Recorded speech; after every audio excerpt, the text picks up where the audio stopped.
Well, this year's ANZAC Day will be one with a difference for 4 Australian families, having just had closure after 8 decades of not knowing where their lost loved ones in World War II are.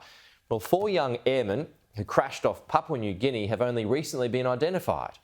Their watery resting place confirmed, 81 years after going missing in action.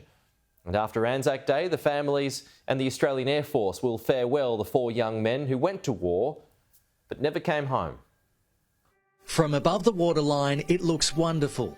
But what lies beneath these waters of Papua New Guinea, and has for 8 decades, an Australian Air Force Beaufort bomber A9186 lost September 5, 1943.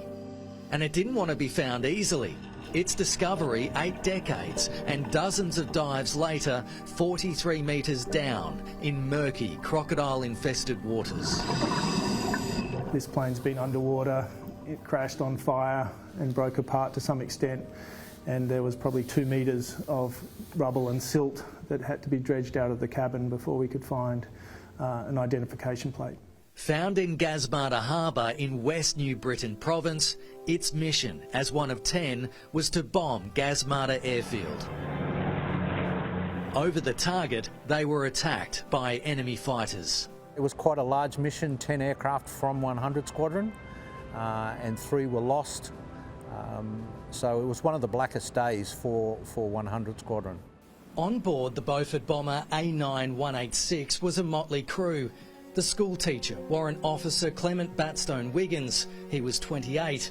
The fruit grower, Warrant Officer Russell Henry Grigg, 34 years of age. The baker, 26-year-old Flight Sergeant Gordon Lewis Hamilton, all 3 from Brisbane. And the apprentice carpenter, Flight Sergeant Albert Beckett from Launceston. He was just 22. Drawn from a wide range of Australian culture, we had a teacher, we had farmers, we had a baker's assistant that had all joined up and formed a crew and flew together and were lost together on that night in September 43.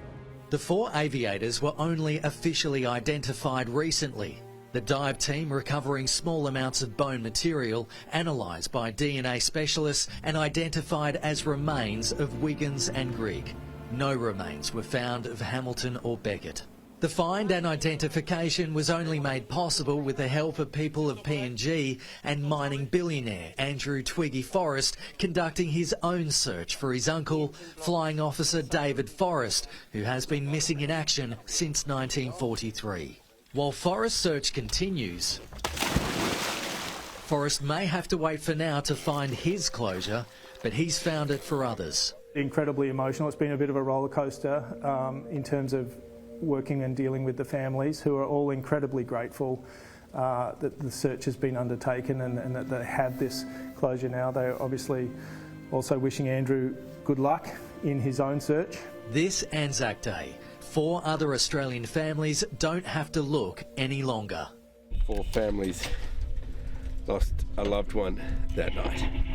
Contacting the families is an incredible experience, and I've been lucky enough to be able to talk to the families and hear their gratitude, and they can understand that we appreciate the sacrifice of those that have gone before them. A memorial service for the families of the crew will be held at RAAF Amberley in Queensland.